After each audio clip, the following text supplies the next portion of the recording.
Hello students, how are you? So today we are going to start lesson number 12, that is forms of market. And in this chapter we would discuss about the various types of markets, okay? But before that we need to know what is market, isn't it? We also visit the market, yes or no? Yes, we go there as a buyer. Just like us, there are numerous buyers who visit the market. When we visit the market, there is someone from whom we buy the product. Yes or no? There are sellers and there are multiple sellers. So, there is some kind of negotiation for the price between the buyers and sellers, and on the basis of that negotiation, the seller provides goods and services to the buyers. And the buyers, what they do? They ultimately pay the seller for that commodity or the product. So, what is a market? It is a place where the sellers and buyers negotiate and finally fix a deal, and the buyer pay for it. But this is somewhat traditional. In this modern area, everything is online. But we go somewhere, be it online or offline, yes or no? Be it physical market or online market, we go somewhere to buy the things. So ultimately, the buyers and sellers are meeting there, yes or no? And create a transaction. So what is a market? A market is a place in which the buyers and sellers of a commodity are in close contact to effect purchase and sale of commodity. Now we will see the main forms of market. There are two main forms of market. The first one is imperfect competition. The second is perfect competition. Now what is the difference between imperfect and perfect competition? In perfect competition, there is only one type of market, which is perfect competition. Okay, perfect markets are theoretical and cannot exist in real world because it is based on assumptions, and all the real world markets are imperfect because it is associated with practical approach. Okay, so why the perfect markets cannot exist? Because there are many assumptions like transportation and advertisement cost are nil, free from government interference, price of the product is uniform across the market, both the parties, that is the buyers and the sellers, have complete knowledge about the market. So these are assumptions which is not possible. Okay, so in real world the perfect market does not exist, but all the market forms which exist are imperfect types. Okay, so in perfect competition there is only one market, which is perfect competition, and in imperfect competition there is monopoly, monopolistic competition, and oligopoly. Now we will discuss perfect competition. Okay, so this is a type of market which the world wants to achieve, but it does not exist. It would have been great if the same product with similar features would have been available all around the world. Okay, but it is not possible. So now we will look what is perfect competition.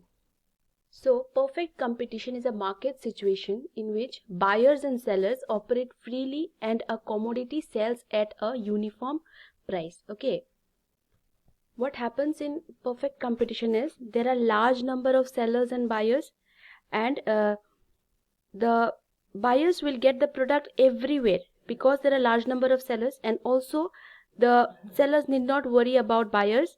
So both the number of buyers and sellers are very large.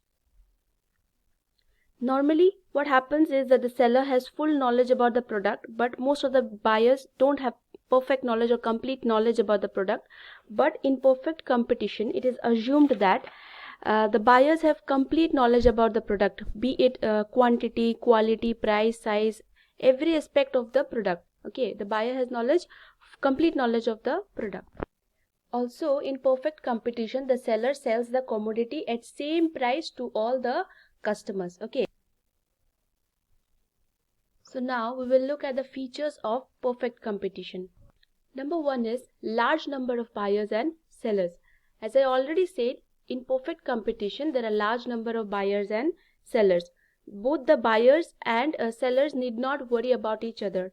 The buyers will get the product everywhere because there are a large number of sellers. Also the sellers need not worry because there are many buyers. The number of both the buyers and sellers are very large.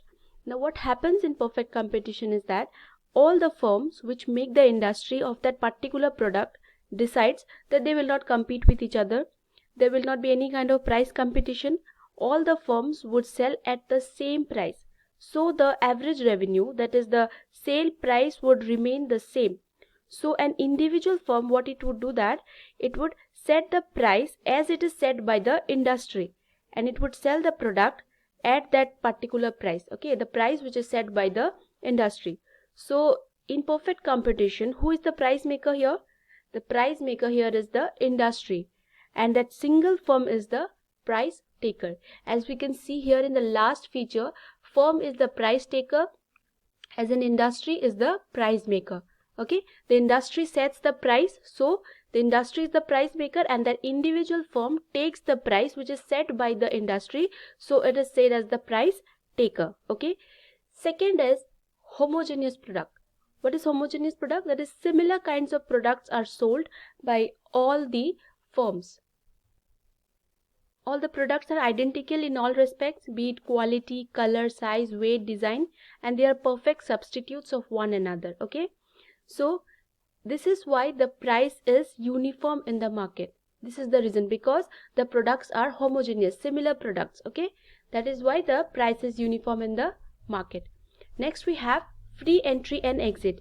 So in perfect competition, it is assumed that there is free entry and exit. Okay, buyers and sellers are free to enter or leave the market at any time they want. New firms induced by large profits can enter the industry, whereas losses make the inefficient firms to leave the industry. Next we have perfect knowledge of the market and technology. As I said, normally it happens that the seller has full knowledge about the product, but the buyer, most of the buyers don't have full knowledge about the product. Okay, but in a perfect competition, it is assumed that both the buyers and sellers have complete knowledge about the product, be it quantity, quality, price, size, everything. The buyer knows everything before buying that product. He knows everything. Okay, so here it is said that perfect knowledge of market and technology. Both the buyer and seller has perfect knowledge of that product, market and technology. Okay.